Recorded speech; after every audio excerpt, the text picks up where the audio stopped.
ఓం గం గణపతయే నమః. మనం దేవాలయానికి వెళ్ళినప్పుడు దైవ దర్శనం అనంతరం మనకి పురోహితులు తీర్థాన్ని ఇస్తారు. అసలు ఆ తీర్థం ఎందుకు తీసుకోవాలి? దాంట్లో ఉండే అంతరార్థం ఏమిటని మీలో ఎప్పుడైనా సందేహం రేగిందా? ఈరోజు అసలు గుడిలో తీర్థాన్ని ఎందుకు తీసుకోవాలి అనే ధర్మ సందేహానికి సమాధానం తెలుసుకునే ప్రయత్నం చేద్దాం. ఇంతవరకు మీరు మన ఛానల్ని సబ్స్క్రైబ్ చేసుకోకపోతే వెంటనే సబ్స్క్రైబ్ చేసుకోండి.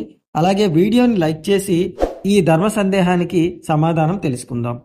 ఆలయాలకు వెళ్ళినప్పుడు దైవ దర్శనం అనంతరం పురోహితులు అకాల మృత్యుహరణం, సర్వవ్యాధి నివారణం, సమస్త పాప క్షయకరం, పాదోదకం పావనం అనే మంత్రాన్ని చెబుతూ తీర్థాన్ని 3 సార్లు చేతిలో వేస్తారు.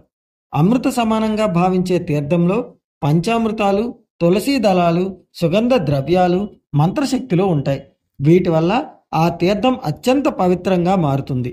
అకాల మరణాన్ని తప్పించే శక్తి, రోగాలను నివారించే శక్తి తీర్థానికి ఉంటుంది.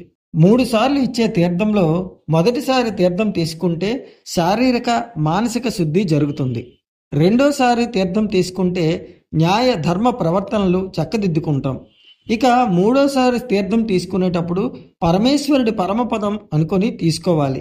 వీటిని సేవించడం ద్వారా కనిపించే కనిపించని రోగాలు కూడా త్వరలోనే నయమవుతాయని పురాణాలు చెబుతున్నాయి. తీర్థం 3 సార్లు తీసుకున్నప్పుడు కూడా కుడి చేయి కింద ఎడమ చేయిని ఉంచి తీసుకోవాలి. కుడి చేయి చూపుడు వేలు బొటన వేలిని మడిస్తే ముద్ర వస్తుంది. ఈ ముద్రలోనే తీర్థాన్ని తీసుకోవడం అనేది శ్రేష్టం. విన్నారు కదండి, దేవాలయానికి వెళ్ళినప్పుడు తీర్థాన్ని ఎందుకు తీసుకోవాలో. ఇలాంటి ధర్మ సందేహాలను తెలుసుకోవడానికి మీరు మన ఛానల్ని ఇప్పుడే సబ్స్క్రైబ్ చేయండి. అలాగే వీడియోని లైక్ చేయండి. మీరేమైనా ధర్మ సందేహం గురించి తెలుసుకోవాలనుకుంటే కింద కామెంట్ సెక్షన్లో మీకుండే సందేహాన్ని కామెంట్ చేయండి. ఖచ్చితంగా దానికి సమాధానాన్ని ఒక వీడియో రూపంలో మనం చెప్పుకుందాం.